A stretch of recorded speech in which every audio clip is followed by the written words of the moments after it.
morning and a warm welcome to your show, Sunny Mornings in Encinitas. I'm your host, Melissa, and it's Tuesday, December 16th. You'll be interested to know, 252 years ago, today in 1773, a group of colonists disguised as Native Americans boarded 3 British ships and deliberately dumped the consignment of tea into Boston Harbor as a bold act of protest. That purposeful stand galvanized public sentiment for liberty and helped unite disparate communities, marking a crucial milestone toward representative self-government in the American colonies. So now you know. And now, it's time for the Surf Report.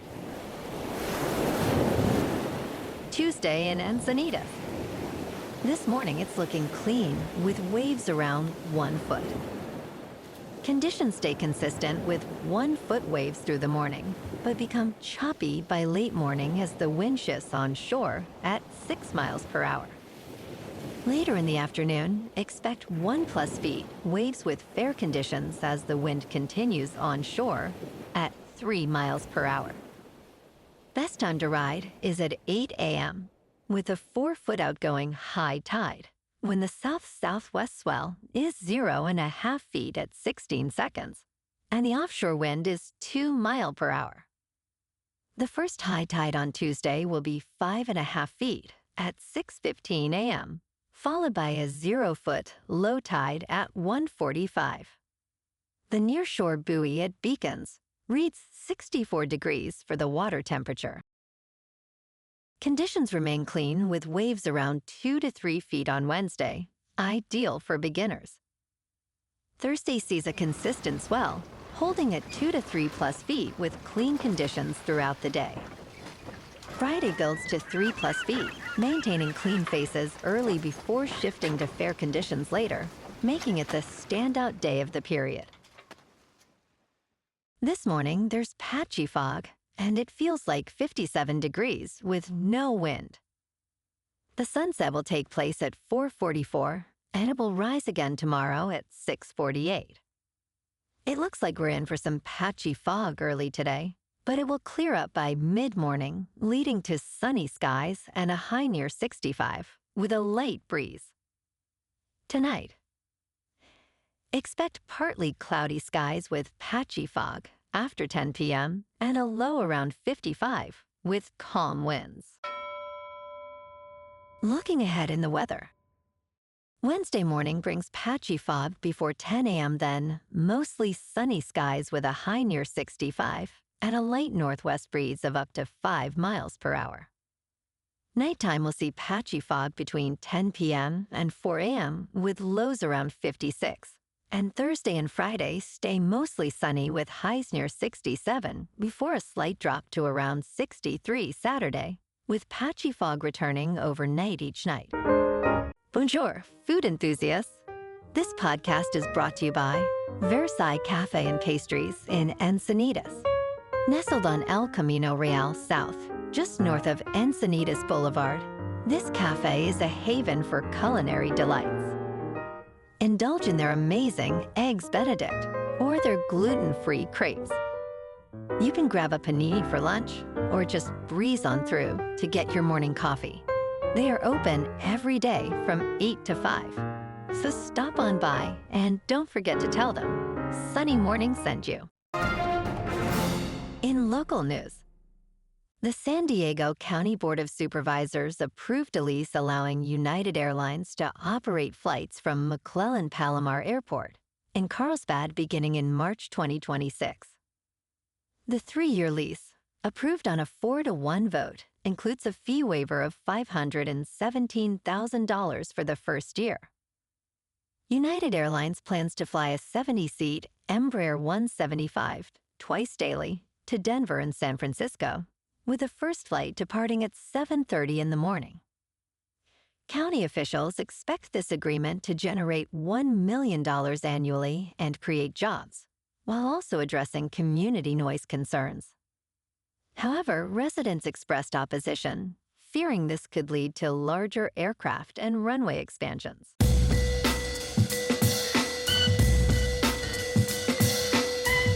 on to sports. Injuries to Patrick Mahomes, Micah Parsons, and Devontae Adams highlight the dangers of an 18-game season. Some believe more football means more excitement and revenue, but not all players agree. Mahomes stated, "You have seen the amount of injuries that have kind of piled up at the end of seasons." As of Week 15, 3 players crucial to their teams are now on injured reserve, with 3 coaches delivering the same grim diagnosis. It didn't look good.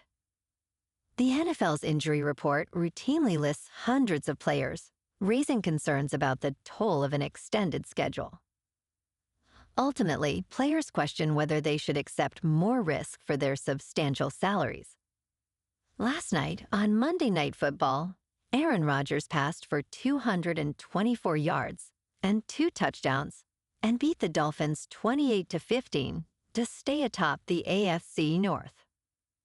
Pittsburgh won its 2nd straight game and 23rd straight at home by overwhelming Miami over the final 35 minutes. Rodgers connected on 23 of 27 passes at frigid Acrisure Stadium, looking right at home with the lights on and temperatures in the teens. Miami's playoff hopes vanished as its 4-game winning streak was snapped. In local sports, Yu Darvish, one of the most accomplished Japanese pitchers of all time, expressed uncertainty about playing in the major leagues again after his 3rd surgery on his right elbow. The San Diego Padres veteran starter underwent surgery to repair a torn flexor tendon and ulnar collateral ligament, sidelining him into 2027 and potentially beyond. Darvish, owed $46 million over the final 3 years of his contract, has considered retirement due to ongoing injuries. He hopes to contribute to the team, stating, "In my mind, I was thinking that maybe this could be it for me." New manager Craig Stammen noted Darvish's potential impact on the team, especially with younger pitchers. In top news, iRobot, the maker of the Roomba vacuum, has filed for bankruptcy protection late Sunday night. After 35 years in operation, the company will be acquired by its contract manufacturer, China-based Picea Robotics. iRobot assures consumers that there will be no anticipated disruption to its app functionality, customer programs, or ongoing product support. Despite being a pioneer in household robotics since its founding in 1990, iRobot's market share has significantly eroded due to increased competition. Chief Executive Officer Gary Cohen stated that this transaction marks a pivotal milestone in securing the company's long-term future. In business news, Hard Rock International and Mets owner Steve Cohen have received final approval from the New York State Gaming Commission for an $8.1 billion casino project near Citi Field in Queens. This marks the project's final green light, following earlier approval from the New York Gaming Facility Location Board. The development is expected to include a hotel, concert venue, and new public green space, along with creating 23,000 union jobs and over $1.8 billion in community benefits. Governor Kathy Hochul stated that the licenses were awarded based on local support and sustainable economic plans. In crypto movement, Bitcoin is down 4% to $86,000. Ethereum is down 0.5% to about 2,900. And XRP is down 0.5% to $1.86. Moving on to a more local vibe. In our community spotlight on health and wellness, we are working with a national Pilates studio to bring you some free classes, so listen up. Check out Club Pilates, with several locations in the San Diego area.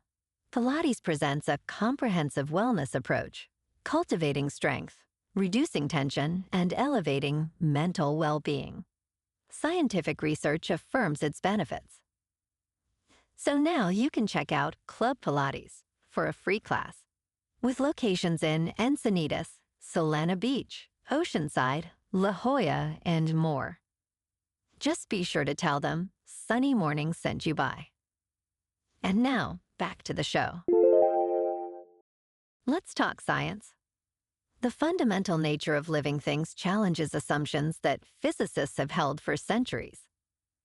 On October 8, 2024, the field of physics was plunged into controversy when the Nobel Prize in Physics was awarded for discoveries about artificial intelligence. For most of the 20th century, physicists largely ignored living systems, seeing them as mere machines. However, many physicists now believe a mystery unfolds in every microbe and animal, challenging basic assumptions and potentially redefining the field. Understanding life as a self-organizing, autonomous system may help astronomers detect biosignatures on distant planets, while also advancing artificial intelligence research. And in entertainment news, Bob Iger is doing it again. In October 2005, Bob Iger announced a deal that stunned the entertainment industry. Standing next to Steve Jobs, Iger revealed that Disney would sell digital downloads of select ABC and Disney Channel shows via Apple's iTunes Store. This marked the first time a major Hollywood studio allowed consumers to bypass traditional broadcasting. Now, 2 decades later, Iger is making waves with a groundbreaking deal involving OpenAI. Consumers can create short-form videos featuring Disney characters, which will stream on Disney+. Additionally, Disney is investing $1 billion in OpenAI. Well, alrighty, folks, it's time for the quote of the day. And today, our quote comes from the American writer and philosopher, Henry David Thoreau. And he said, "Disobedience is the true foundation of liberty. The obedient must be slaves." And that's a wrap for this morning. You can check out our Instagram, YouTube, and TikTok for some captivating aerial videos with local news and the surf reports. Have an amazing day, my good friends. We'll see you tomorrow with another episode of Sunny Mornings in Encinitas.